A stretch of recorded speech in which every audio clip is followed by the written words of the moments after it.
جب دوبارہ حضرت امام زین العابدین رضی اللہ تعالیٰ عنہ قید کیے گئے اور لوہے کی بھاری بھاری زنجیروں سے آپ کے جسم کو جکڑ دیا گیا اور آپ کی نگرانی پر پہرے دار لگا دیے گئے تو آپ رضی اللہ تعالیٰ عنہ سے محبت کرنے والا ایک انسان آپ کے پاس آیا اور آپ کی حالت کو دیکھ کر رو پڑا۔ روتے روتے وہ آپ سے عرض کرتا ہے کہ آپ کی یہ حالت مجھ سے دیکھی نہیں جاتی، کیا تو یہ سمجھتا ہے کہ میں اس قید و بندش کی وجہ سے تکلیف اور بے چینی میں ہوں؟ یہ فرما کر آپ نے اپنے ہاتھوں اور پاؤں کو حرکت دی تو وہ بنا کسی رکاوٹ یعنی بیڑیوں اور ہتھکڑیوں میں سے نکل گئے۔ زباں پر شکوائے رنج و علم لایا نہیں کرتے، نبی کے نام لیوا غم سے گھبرایا نہیں کرتے۔ آج کی ایپیسوڈ میں ایک بار پھر انشاءاللہ ہم پہلے ایک خوبصورت واقعہ جانیں گے اہل بیت اطہار کے حوالے سے، پھر اپنے ٹاپک پر آئیں گے اور اس کے بعد اہل بیت اطہاری کے خاندان سے ایک خوبصورت جو گولڈن ورڈز ہیں، اقوال زری ہیں، وہ آپ کو پیش کریں گے۔ آج کا ٹاپک ہے امہات المومنین، سبحان اللہ، مومنین کی مائیں۔ مگر اپنے ٹاپک کی طرف جانے سے پہلے آئیے آپ کو ایک عظیم الشان واقعہ سناتے ہیں، اور وہ واقعہ ہے امام علی مقام امام حسین رضی اللہ تعالیٰ عنہ کے ان صاحبزادے کا جس سے آپ رضی اللہ تعالیٰ عنہ کی نسل چلی۔ قیامت تک حسینی سید آپ ہی کی نسل سے ہوں گے۔ جی ہاں، میری مراد حضرت امام زین العابدین رضی اللہ تعالیٰ عنہ ہے۔ ظالم حکمران حجاج ابن یوسف کے دور میں جب دوبارہ حضرت امام زین العابدین رضی اللہ تعالیٰ عنہ قید کیے گئے اور لوہے کی بھاری بھاری زنجیروں سے آپ کے جسم کو جکڑ دیا گیا اور آپ کی نگرانی پر پہرے دار لگا دیے گئے تو آپ رضی اللہ تعالیٰ عنہ سے محبت کرنے والا ایک انسان آپ کے پاس آیا اور آپ کی حالت کو دیکھ کر رو پڑا۔ روتے روتے وہ آپ سے عرض کرتا ہے کہ آپ کی یہ حالت مجھ سے دیکھی نہیں جاتی۔ اس پر امام زین العابدین رضی اللہ تعالیٰ عنہ نے اس سے فرمایا کہ کیا تو یہ سمجھتا ہے کہ میں اس قید و بندش کی وجہ سے تکلیف اور بے چینی میں ہوں؟ حقیقت تو یہ ہے کہ اگر میں چاہوں تو اس میں سے کچھ بھی نہ رہے، مگر اس حالت میں اجر و ثواب، نصیحت اور عذاب الہی کی یاد ہے۔ ناظرین، یہ آپ کا خوف خدا اور تقویٰ تھا۔ یہ فرما کر آپ نے اپنے ہاتھوں اور پاؤں کو حرکت دی تو وہ بنا کسی رکاوٹ یعنی بیڑیوں اور ہتھکڑیوں میں سے نکل گئے۔ سبحان اللہ، یہ اختیارات ہیں جو اللہ تبارک و تعالیٰ نے اپنے نبی کی اولاد امام حسین کے شہزادے امام زین العابدین رضی اللہ تعالیٰ عنہ کو عطا فرمائے۔ آپ چاہتے تو آپ کیا کچھ نہیں کر سکتے تھے، صرف اللہ کی بارگاہ میں ہاتھ اٹھانے کی ہی تو دیر تھی، مگر آپ اپنے والد کی طرح رضائے الہی پر راضی رہے۔ مگر ساتھ آپ نے یہ بھی پیغام دے دیا کہ ہماری یہ حالت اختیاری حالت ہے، اسے ہماری کمزوری نہ سمجھنا۔ ناظرین، اصل بات یہ ہے کہ زباں پر شکوائے رنج و علم لایا نہیں کرتے، زباں پر شکوائے رنج و علم لایا نہیں کرتے، نبی کے نام لیوا غم سے گھبرایا نہیں کرتے۔ اللہ کرے کہ ان کی سیرت سے ہمیں جاننے کو ملے کہ اگر امتحان آ جائے، پرابلم آ جائے، یہ تو ایسے با اختیار تھے کہ اس پرابلم سے اپنے آپ کو نکال سکتے تھے، مگر پھر بھی اس امتحان کے لیے راضی تھے، راضی برضا تھے۔ اور اگر ہم پر کوئی پرابلم آ جائے، کوئی مشکل آئے، تو کربلا والوں کو یاد کرے نا، اہل بیت کی ان مشکلوں کو یاد کرے اور صبر کرے، کیونکہ اللہ پھر صبر کرنے والوں کو بہترین انعام عطا فرماتا ہے۔ چلیے اب چلتے ہیں ٹاپک کی طرف کہ آج نبی پاک کی ازواج مطہرات کے بارے میں بات ہوگی، اور ہم نے پچھلے پروگرام میں یہ جانا بھی کہ ازواج مطہرات بھی اہل بیت میں شامل ہیں۔ تو آج ہم پیارے آقا علیہ الصلوۃ والسلام کی ازواج مطہرات، مومنین کی مائیں، امہات المومنین کے فضائل سنیں گے۔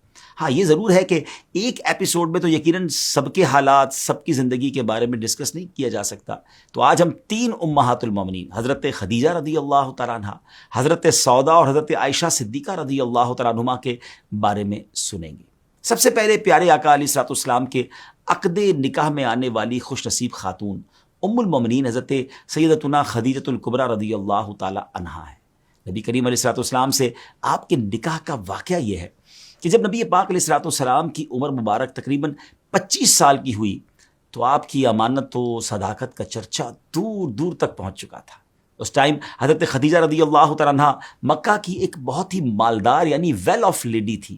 آپ کے شوہر کا انتقال ہو چکا تھا، لہٰذا آپ کو ضرورت تھی کہ کوئی امانت دار آدمی مل جائے تو اس کے ساتھ آپ اپنی تجارت کا مال و سامان ملک شام بھیجیں۔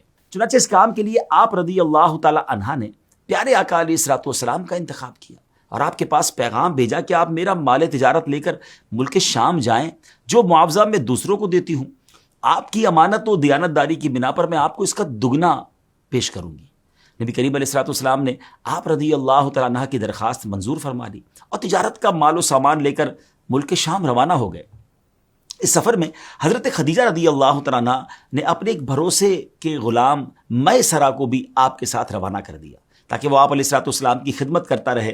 نبی پاک بصرہ کے بازار میں بہت جلد تجارت کا مال فروخت کر کے مکہ مکرمہ واپس تشریف لے آئے۔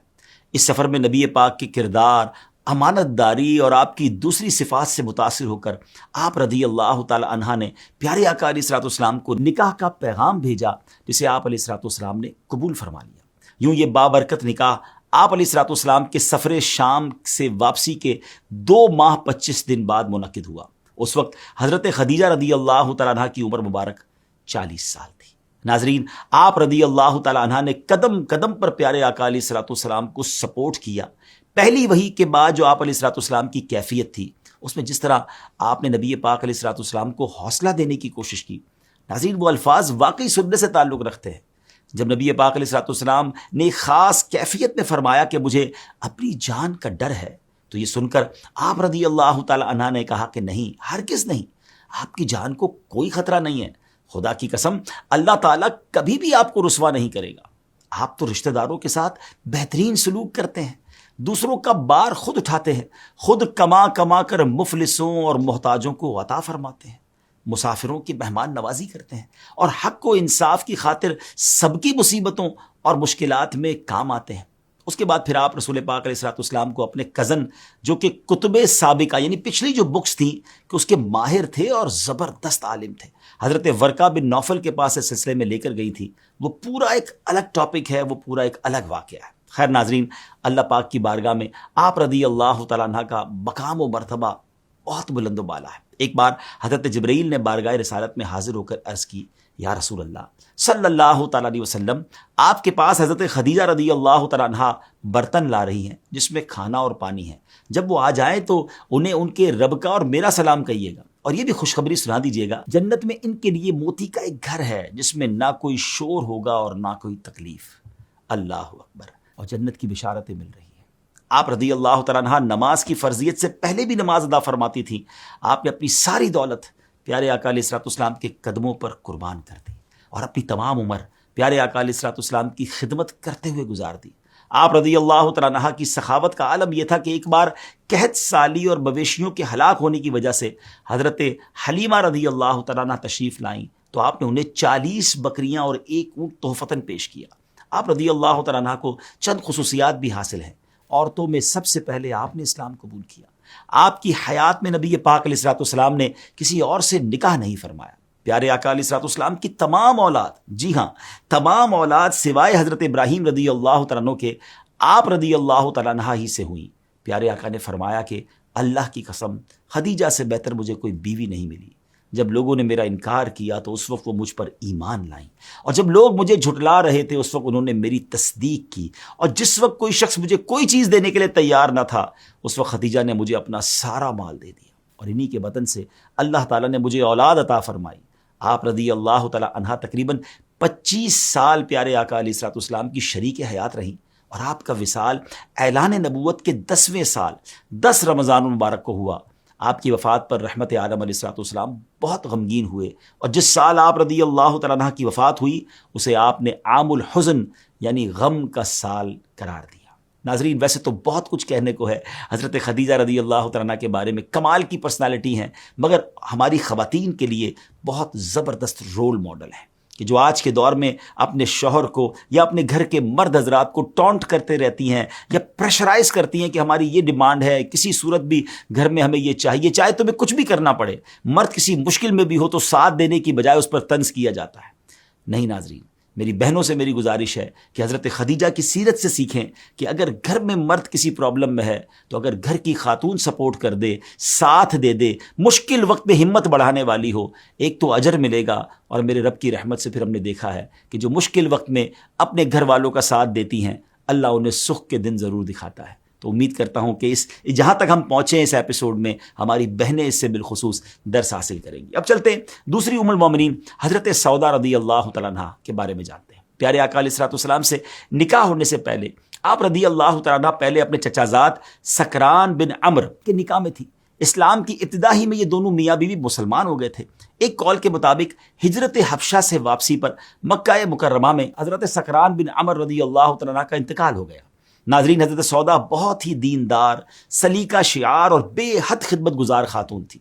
آپ نبی کریم علیہ الصلوۃ والسلام کے احکامات پر خوب عمل پیرا ہوتی تھی۔ آپ دراز قد جبکہ حسن و جمال اور سیرت میں منفرد تھیں۔ ام المومنین حضرت عائشہ صدیقہ رضی اللہ تعالیٰ عنہا آپ کی خوبیوں کو دیکھ کر آپ پر بہت زیادہ رشک فرمایا کرتی تھی۔ حضرت خدیجہ رضی اللہ تعالیٰ عنہ کا انتقال ہو گیا تو حضرت خولہ بنت حکیم نے حضرت سودا کی خوبیوں کو دیکھتے ہوئے بارگاہ رسالت میں عرض کی، یا رسول اللہ صلی اللہ تعالیٰ علیہ وسلم، آپ سودا بنت زمعہ سے نکاح فرما لیں۔ پیارے آقا علیہ الصلوۃ والسلام نے حضرت خولہ کے اس مخلصانہ مشورے کو قبول فرما لیا۔ چنانچہ حضرت خولہ نے پہلے حضرت سودا سے بات کی تو انہوں نے رضامندی ظاہر کی، پھر آپ کے والد سے بات کی تو انہوں نے بھی خوشی سے اجازت دے دی۔ یوں اعلان نبوت کے 10ویں سال میں یہ بابرکت نکاح ہوا۔ ناظرین، آپ رضی اللہ تعالیٰ عنہ پردے کا بہت اہتمام کیا کرتی تھی۔ آپ بلا ضرورت گھر سے باہر نکلنا بھی پسند نہیں فرماتی تھی۔ آپ رضی اللہ تعالیٰ عنہ نے جب فرض حج ادا فرما لیا تو کہا، میرے رب نے مجھے گھر میں رہنے کا حکم فرمایا ہے، لہٰذا خدا کی قسم اب موت آنے تک میں گھر سے باہر نہ نکلوں گی۔ راوی فرماتے ہیں، اللہ کی قسم آپ گھر سے باہر نہ نکلی، یہاں تک کہ آپ کا جنازہ ہی گھر سے باہر نکالا گیا۔ آپ کو سخاوت کرنے کا بھی بہت شوق تھا۔ ایک مرتبہ حضرت عمر فاروق رضی اللہ تعالیٰ عنہ نے اپنی خلافت کے زمانے میں درہموں سے بھرا ہوا ایک تھیلا آپ رضی اللہ تعالیٰ عنہ کے پاس بھیجا۔ آپ نے اس وقت ان تمام درہموں کو مدینہ منورہ کے فقراء و مساکین کے درمیان تقسیم فرما دیا۔ ایک قول کے مطابق کہ آپ کا وصال 54 ہجری میں شوال کے مہینے میں حضرت امیر معاویہ رضی اللہ تعالیٰ عنہ کے دور خلافت میں ہوا تھا۔ کیا کمال کی خواتین ہیں کہ کتنا کچھ سیکھنے کو ملتا ہے۔ سخاوت سیکھنی ہو تو ان سے سیکھیے، اور پھر پردے کا کیسا اہتمام ہے۔ اللہ کرے کہ ہمارے گھر کی جو خواتین ہیں جو بعد میں یہ پروگرام سنیں، دیکھیں کہ حضرت سودا ہیں کہ گھر سے نہ نکلیں، حج ادا ہو گیا، فرض ادا ہو گیا، اب بلا ضرورت گھر سے نہیں نکلنا ہے۔ کتنا بڑا درس ہے ان کے لیے جو بے پردہ بازاروں میں اور بے پردہ گھر سے باہر نکلتی ہیں۔ خدا کے واسطے اگر واقعی ہم ان بزرگ ہستیوں کا فیضان لینا چاہتے ہیں تو حیا کی چادر کو اپنائیے۔ اللہ ہم سب کو، بالخصوص ہمارے گھر کی خواتین کو، اسلامی بہنوں کو پردے کی، حیا کی چادر نصیب فرمائے۔ اب چلتے ہیں تیسری ام المومنین، سبحان اللہ، جن کے فضائل آج ہمیں سننے ہیں، وہ ہیں حضرت عائشہ صدیقہ طیبہ طاہرہ رضی اللہ تعالی عنہا۔ آپ رضی اللہ تعالیٰ عنہ حضرت ابوبکر صدیق رضی اللہ تعالیٰ عنہ کی لخت جگر ہیں۔ آپ کی ولادت اس وقت ہوئی جبکہ سیدنا ابوبکر صدیق رضی اللہ تعالیٰ عنہ کا گھر اسلام کا قلعہ بن چکا تھا۔ گویا بہار اسلام میں آپ کی پیدائش ہوئی، اسلام کی آغوش میں آپ نے پرورش پائی۔ آپ بچپن ہی سے صحابیہ کے عظیم مرتبے پر فائز ہو گئی تھی۔ آپ کی نبی پاک علیہ الصلوۃ والسلام سے نسبت کا واقعہ یہ ہے کہ آپ خود فرماتی ہیں کہ پیارے آقا علیہ الصلوۃ والسلام نے فرمایا، تم 3 راتیں مجھے خواب میں دکھائی گئیں، یعنی تمہیں مجھے 3 راتیں خواب میں دکھایا گیا۔ ایک فرشتہ تمہیں، یعنی تمہاری تصویر ریشم کے ایک ٹکڑے میں لے کر آیا اور اس نے کہا، یہ آپ کی زوجہ ہے، ان کا چہرہ کھولیے۔ بس میں نے دیکھا تو وہ تم تھی۔ میں نے کہا، اگر یہ خواب اللہ تعالیٰ کی طرف سے ہے تو وہ اسے ضرور پورا کرے گا۔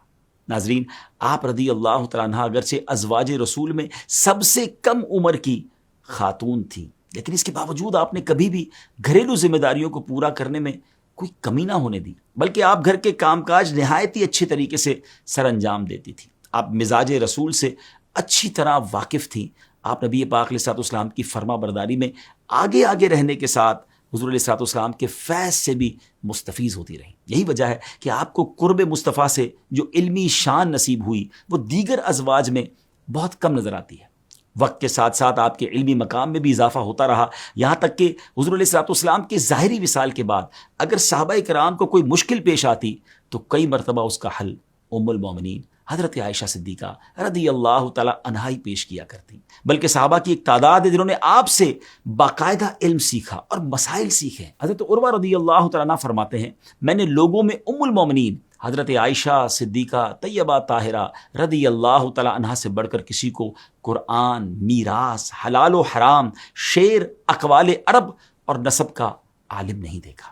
ناظرین، آپ رضی اللہ تعالیٰ عنہ کو یہ شرف بھی ملا ہے کہ آپ نے زیادہ تر وقت نبی پاک علیہ الصلوۃ والسلام کی سنگت و صحبت میں گزارا، جس کی برکت سے عبادات، معاشرت، سیاست، قانون سازی، سفارت خانے کے اصول و ضوابط اور دیگر کئی احکامات اور فیصلہ سازی میں آپ کو پیارے آقا علیہ الصلوۃ والسلام کا طرز عمل براہ راست دیکھنے کو ملا۔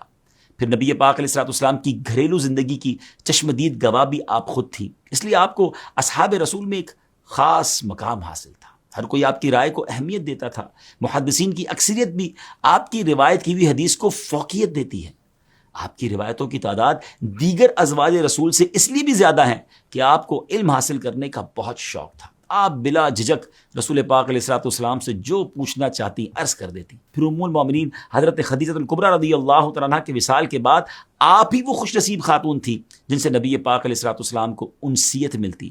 بس اسی خاص قرب رسول کی وجہ سے آپ کی علمی شان و شوکت دیگر صحابیات اور ازواج میں ممتاز رہی، اور صحابہ کرام علیہم رضوان کو دین کے 2/3 علم کی میراث بھی آپ رضی اللہ تعالیٰ عنہ کے ذریعے نصیب ہوئی۔ ناظرین، حضرت عائشہ صدیقہ رضی اللہ تعالیٰ عنہ کے یوں تو بڑے کمال کے اوصاف ہیں، بڑے ان کو شرف اور عزت کا مقام ملا ہے، مگر ایک خاص مقام آپ کو یہ بھی ملا، پیارے آقا علیہ الصلوۃ والسلام کی سب سے محبوبہ زوجہ ہونے کا شرف بھی آپ ہی کو ملا۔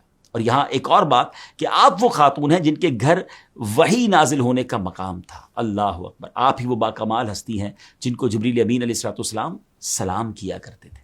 آپ ہی وہ زوجہ رسول ہیں جن کی پاکیزگی کی گواہی خود قرآن نے دی۔ آپ کی ذات وجہ تسکین جان مصطفیٰ تھی۔ آپ رضی اللہ تعالیٰ عنہ خود فرماتی ہیں کہ میری پیشانی پر بوسہ دے کر رسول پاک علیہ الصلوۃ والسلام نے ارشاد فرمایا، اے عائشہ، اللہ عز و جل تجھے اچھا بدلہ عطا فرمائے، تم مجھ سے اتنا خوش نہیں ہوتی ہوگی جتنا میں تم سے خوش ہوتا ہوں۔ اللہ اکبر۔ پیارے آقا علیہ الصلوۃ والسلام نے آپ رضی اللہ تعالیٰ عنہ کو اپنی زندگی میں ایک خاص مقام دیا ہوا تھا۔ ایک دن حضرت ابوبکر صدیق رضی اللہ تعالیٰ عنہ نبی پاک کی خدمت میں حاضر ہوئے تو آپ نے دیکھا کہ سیدہ عائشہ صدیقہ رضی اللہ تعالیٰ عنہ کچھ بلند آواز میں نبی پاک کے ساتھ باتیں کر رہی تھی۔ معاذ اللہ، کوئی بے ادبی والا معاملہ نہیں تھا، بلکہ حضور علیہ الصلوۃ والسلام کی آپ سے محبت تھی، اور حضور نے آپ کو اتنا اسپیس دیا ہوا تھا۔ دیکھیں، ہمارے ساتھ بھی تو ہوتا ہے کہ ہم جس سے بہت محبت کرتے ہیں تو لاڈ میں اس کی باتیں بھی سنتے ہیں اور اس سے پھر کوئی تکلفات نہیں رکھتے، تو ایسا ہی معاملہ تھا۔ خیر، لیکن جب صدیق اکبر رضی اللہ تعالیٰ عنہ نے یہ دیکھا تو آپ سیدہ کی طرف بڑھے اور یہ کہتے ہوئے کہ اے ام رومان کی بیٹی، کیا تو رسول پاک پر اپنی آواز کو بلند کرتی ہے؟ تو نبی کریم علیہ الصلوۃ والسلام صدیق اکبر اور بی بی عائشہ کے درمیان میں کھڑے ہو گئے، حائل ہو گئے، اور حضرت صدیق اکبر رضی اللہ تعالیٰ وہاں سے تشریف لے گئے۔ تو نبی پاک نے حضرت عائشہ کو مناتے ہوئے فرمایا، کیا تم نے نہ دیکھا کہ میں تمہارے اور ان کے یعنی ابو بکر کے درمیان حائل ہو گیا؟ راوی فرماتے ہیں پھر جب حضرت ابو بکر صدیق رضی اللہ تعالیٰ دوبارہ حاضر ہوئے تو نبی پاک اور حضرت عائشہ رضی اللہ تعالیٰ کو بہت خوش پایا، تو آپ رضی اللہ تعالیٰ بھی یہ دیکھ کر بہت خوش ہوئے۔ کتنا پیار بھرا اور کیسا سافٹ ماحول تھا میرے آقا علیہ الصلوۃ والسلام کے گھر کا۔ یہاں ہمیں یہ بھی درس ملتا ہے کہ ہم اپنی فیملیز کے ساتھ، اپنے گھر والوں کے ساتھ کتنے سافٹ سپوکن ہونے چاہیے، کتنا نرمی کا معاملہ ہونا چاہیے، کتنا پیار کا معاملہ ہونا چاہیے۔ مگر معاملہ یہ ہے جناب کہ باہر تو لوگ بڑے خوش اخلاق ہوتے ہیں اور گھر میں شیر ببر بن جاتے ہیں۔ ایسا نہیں، دیکھیے نا، ازواج مطہرات کی باتیں ہو رہی ہیں، نبی پاک کی فیملی کی باتیں ہو رہی ہیں، اور کتنا سافٹ، کتنا پیارا ماحول ہمیں سننے کو مل رہا ہے اور سمجھنے کو مل رہا ہے۔ ایک مرتبہ پیارے آقا علیہ الصلوۃ والسلام نے سیدہ سے فرمایا، مجھے پتا ہوتا ہے کہ کب تم مجھ سے راضی ہو اور کب خفا۔ ام المومنین نے عرض کی، یا رسول اللہ صلی اللہ تعالیٰ علیہ وسلم، آپ کیسے پہچانتے ہیں؟ فرمایا، جب تم مجھ سے خوش ہوتی ہو تو کہتی ہو کہ محمد کے رب کی قسم صلی اللہ تعالیٰ علیہ وسلم، اور جب ناراض ہوتی ہو تو کہتی ہو ابراہیم علیہ السلام کے رب کی قسم۔ یہ سننے کے بعد بی بی عائشہ عرض کرتی ہے، یا رسول اللہ ایسی ہی بات ہے، لیکن میں صرف آپ علیہ الصلوۃ والسلام کا نام ہی چھوڑتی ہوں، یعنی دل میں پھر بھی آپ ہوتے ہیں، صرف آپ کا نام لینا چھوڑ دیتی ہوں۔ ابھی دیکھیں اگین کتنا خوبصورت میاں بیوی کا ایک انداز اور پیار والا ماحول ہمیں سیکھنے کو مل رہا ہے۔ کاش ان باتوں سے ہم اپنی فیملی کے اندر یہ سافٹنس اور یہ محبت اور پیار والا ماحول لائیں۔ حضرت بی بی عائشہ رضی اللہ تعالیٰ عنہ کی سخاوت کا عالم یہ تھا کہ ایک مرتبہ حضرت عبداللہ ابن زبیر رضی اللہ تعالیٰ عنہ نے آپ کی خدمت میں 1,00,000 درہم بھیجے، تو آپ نے اسی دن وہ سب درہم تمام کے تمام دراہم تقسیم فرما دیے۔ اس دن روزہ ہونے کے باوجود شام کے کھانے کے لیے آپ کے پاس کچھ نہ بچایا، سب بانٹ دیا۔ یہ گھرانہ میرے حضور کا ہے، سبحان اللہ، جو تم سے نہ مانگوں تو پھر کس سے مانگوں، تمہارا تو سارا گھرانہ سخی ہے، سبحان اللہ۔ آپ رضی اللہ تعالیٰ اپنے اوپر اللہ کی کرم نوازیوں کا تذکرہ کرتے ہوئے فرماتی ہیں کہ بے شک اللہ عز و جل کی نعمتوں میں سے مجھ پر یہ بھی کرم نوازی ہوئی کہ نبی پاک کا وصال میرے گھر میں اور میری باری میں میرے سینے اور گلے کے درمیان ہوا، یعنی نبی پاک علیہ الصلوۃ والسلام آپ کی گود میں اس وقت آرام فرما تھے، اور آپ فرماتی ہیں کہ اللہ تعالیٰ نے میرے اور ان کے لعاب کو ان کے وصال کے وقت جمع کر دیا۔ اب ہوا یہ کہ نبی پاک علیہ الصلوۃ والسلام کے پردہ فرمانے سے کچھ دیر پہلے حضرت عبد الرحمن بن عوف رضی اللہ تعالیٰ میرے پاس آئے، اس حال میں کہ ان کے ہاتھ میں مسواک تھی۔ نبی پاک علیہ الصلوۃ والسلام مجھ پر ٹیک لگائے ہوئے تھے، تو میں نے حضور کو دیکھا کہ آپ مسواک کی طرف دیکھ رہے ہیں۔ میں سمجھ گئی کہ نبی پاک مسواک کرنا چاہ رہے ہیں، چنانچہ میں نے آپ سے پوچھا یا رسول اللہ صلی اللہ علیہ وسلم کیا آپ کے لیے مسواک لے لوں؟ تو آپ نے سر انور سے اشارہ کر کے فرمایا کہ ہاں لے لو۔ میں نے حضرت عبد الرحمن بن عوف سے مسواک لے لی۔ آپ فرماتی میں نے محسوس کیا کہ مسواک سخت ہے، تو میں نے پیارے آقا علیہ الصلوۃ والسلام سے عرض کی یا رسول اللہ میں اسے نرم کر دوں؟ تو آپ علیہ الصلوۃ والسلام نے سر کے اشارے سے فرمایا ہاں کر دو۔ تو میں نے اس مسواک کو اپنے منہ میں چبا کر اسے نرم کر دیا۔ پھر پیارے آقا علیہ الصلوۃ والسلام نے اس کو اپنے منہ میں پھیرا۔ اس طرح میرا اور سرور دو جہاں صلی اللہ تعالی علیہ وسلم کو لعاب بھی جمع ہو گیا۔ اللہ اکبر۔ ناظرین کرام، ام المومنین حضرت عائشہ صدیقہ رضی اللہ تعالیٰ عنہ کو بے شمار فضیلتیں اور کمالات حاصل ہیں۔ آپ امت کی وہ ماں ہیں جن سے دینی علوم کے چشمے بہے، بڑے بڑے صحابہ کرام ان چشموں سے سیراب ہوئے۔ تابعین نے سیرت رسول کو ام المومنین سے سیکھا، محدثین نے آپ کی بیان کردہ روایات کو کتب حدیث میں شامل کیا، فقہائے امت نے آپ سے علم فقہ حاصل کیا، سیرت نگاروں نے پیارے آقا کے اخلاق و عادات سے متعلق روایات آپ ہی سے حاصل کی۔ دنیاوی اعتبار سے حیات رسول کے آخری لمحات آپ ہی کی گود میں گزرے اور آپ ہی کا حجرہ روضہ رسول بنا۔ اتنی فضیلتوں کے ساتھ ام المومنین کا سفر آخرت دنیا کو فیض نبوت بانٹتے ہوئے 17 رمضان مبارک کو اپنی منزل کی طرف بڑھا۔ اتنی نیکیوں والی زندگی ہونے کے باوجود آپ کے تقوی کا کیا عالم تھا۔ آپ نے اپنے وصال کے وقت یہ فرمایا کہ کاش میں درخت ہوتی کہ مجھے کاٹ ڈالتے، کاش کہ میں پتھر ہوتی یا کاش کہ میں پیدا ہی نہ ہوئی ہوتی۔ جب آپ رضی اللہ تعالیٰ عنہ نے وصال فرمایا تو آپ کے گھر سے رونے کی آواز آئی۔ سیدہ ام سلمہ رضی اللہ تعالیٰ عنہ نے اپنی باندی کو بھیجا کہ خبر لائیں۔ باندی نے آ کر آپ کے وصال کی خبر سنائی تو سیدہ ام سلمہ رضی اللہ تعالیٰ عنہ بھی رونے لگیں اور فرمایا کہ اللہ تعالیٰ ان پر رحمت فرمائے، نبی کریم کی وہ سب سے زیادہ محبوب تھی اپنے والد ماجد کے بعد۔ اللہ اکبر۔ ناظرین، یہ کمال کی باتیں ہیں اور کمال کی ہستیاں ہیں۔ یقین کریں جی چاہ رہا تھا کہ باتیں ہوتی رہیں اور ان کے فضائل سنتے رہیں۔ کتنا کچھ ہے سیکھنے کے لیے کہ تقویٰ ہو، عاجزی ہو، سخاوت ہو، نبی پاک سے محبت ہو، پیارے آقا کے لیے سب کچھ قربان کرنا ہو۔ اللہ اکبر۔ اللہ ان کا صدقہ ہمیں نصیب فرمائے، ہماری فیملیز پر ایسی رحمت کی نگاہ ہو جائے کہ ہمارے گھروں میں امن و سکون اور محبت کا ماحول بن جائے۔ ہر ایپیسوڈ میں ہم اہل بیت اطہار کی کسی عظیم شخصیت کا کوئی پیارا سا فرمان سنتے ہیں، اور سبحان اللہ آج تو فرمان سننا ہے امام علی مقام، امام عرش مقام، امام حسین رضی اللہ عنہ۔ کہتے ہیں نا بڑوں کی باتیں بڑی ہوتی ہیں، بڑا خوبصورت فرمان ہے۔ آپ فرماتے ہیں اے لوگوں، جو سخاوت کرتا ہے وہ سردار ہوتا ہے، اور جو بخل کرتا ہے وہ ذلیل و رسوا ہوتا ہے۔ زیادہ سخی وہ شخص ہے جو اس شخص پر سخاوت کرے جسے اس کی امید نہ ہو۔ کمال کی بات ہے کہ سخی وہ زیادہ ہے جو اس پر سخاوت کرے جس کی اسے امید نہ ہو، یعنی ایسے کو دے جس کو ویسے پتہ نہ ہو کہ مجھے بھی کوئی دے گا۔ تو واقعی بہت سارے لوگ ہمارے اطراف میں ہیں جو پریشان ہیں، ہمیں ان کی مدد کرنی چاہیے۔ اللہ کریم ان سخیوں کے صدقے ہمیں زیادہ سے زیادہ سخاوت کرنے کی توفیق عطا فرمائے۔ ہمارے ایپیسوڈ کا وقت ختم ہوا، اگلے ایپیسوڈ میں پھر آپ سے ملاقات ہوگی۔ اپنی دعاؤں میں یاد رکھیے گا، صلو علی الحبیب صلی اللہ تعالی علی محمد صلی اللہ علیہ وسلم۔